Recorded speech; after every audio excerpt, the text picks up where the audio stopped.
ছোটোবেলা থেকে স্বপ্ন ছিল ডাক্তার হব, মা বাবারও স্বপ্ন। আবুর আসতে অনেক সময় দেরি হতো, সন্দেহ হতো, আমি বসেই থাকতাম।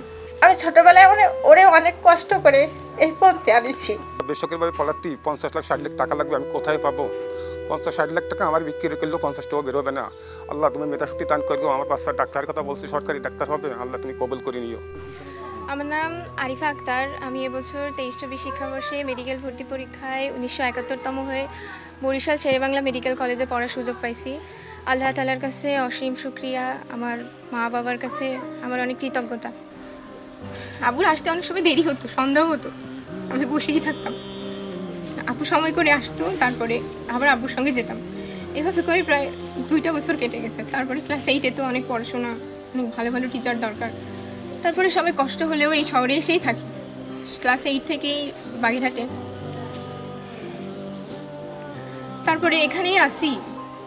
যখন এসএসসিতে একটা ভালো রেজাল্ট হলো, ছোটোবেলা থেকে স্বপ্ন ছিল ডাক্তার হব। এসএসসিতে জিপিএ 5 পেয়েছি, তারপরে কলেজে ভর্তি হয়েছি। তারপরেও সমস্যা হয়েছে, কীভাবে কি খুলনায় থাকবো, খুলনার মতো একটা শহরে। একসময় বাগেরহাট থাকার মতো টাকা পয়সা ছিল না, আর খুলনায় কীভাবে থাকবো। তারপরে আব্বু আম্মু অনেক চেষ্টা করলো, আম্মুর কিছু গহনাগাটি ছিল, সেগুলোকে বন্ধক দিছে, আব্বু কিছু লোন তুলছে। এখন সামনে তো ভর্তি, জানি না কি হবে, আল্লাহ তাআলা কী করে রাখছে কপালে আমার।